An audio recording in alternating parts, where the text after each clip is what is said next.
ഒരിക്കലല്ലൊരിക്കലും തൊടില്ല ഞാൻ ലഹരിയെ ജൂൺ 26 ലോക ലഹരി വിരുദ്ധ ദിനമായി ആചരിക്കുന്നു. ലഹരി എന്ന് പറയുന്നത് നമ്മെ ചതിക്കുഴിയിലാക്കുന്ന മാരകമായ വിപത്താണ്.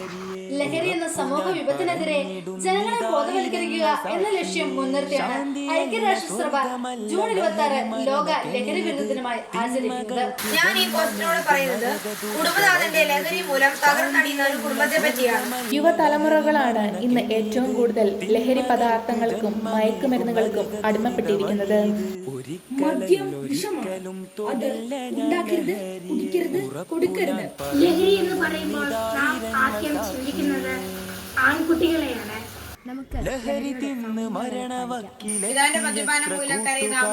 ജീവൻ നൽകി പോരടിക്കും അവരെ മോചനത്തിനായി. ലഹരി തിന്ന് മരണവക്കിലെത്തിയത്ര കൂട്ടുകാർ ജീവൻ നൽകി പോരടിക്കും അവരെ മോചനത്തിനായി. ഒരിക്കലല്ലൊരിക്കലും തൊടില്ല ഞാൻ ലഹരിയെ, ഉറപ്പു ഞാൻ പറഞ്ഞിടുന്നിതായിരങ്ങൾ സാക്ഷിയെ. ശാന്തിയല്ല സ്വർഗമല്ല ലഹരി മരണ കെണിയത്, തിന്മകൾക്ക് ജന്മമേകും നരക ദുരിത വഴിയത്. ശാന്തിയല്ല സ്വർഗമല്ല ലഹരി മരണ കെണിയത്, തിന്മകൾക്ക് ജന്മമേകും നരക ദുരിത വഴിയത്.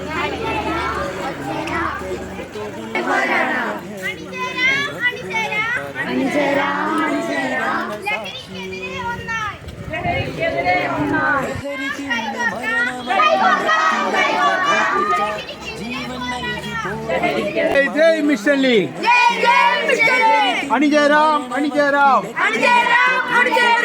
ജീവൻ നൽകി പോരടിക്കും അവരെ മോചനത്തിനായി. ഒരിക്കലല്ലൊരിക്കലും തൊടില്ല ഞാൻ ലഹരിയെ, ഉറപ്പു ഞാൻ പറഞ്ഞിടുന്നിതായിരങ്ങൾ സാക്ഷിയെ. ലഹരി തീർത്ത കണ്ണുനീരിൽ കഴിയും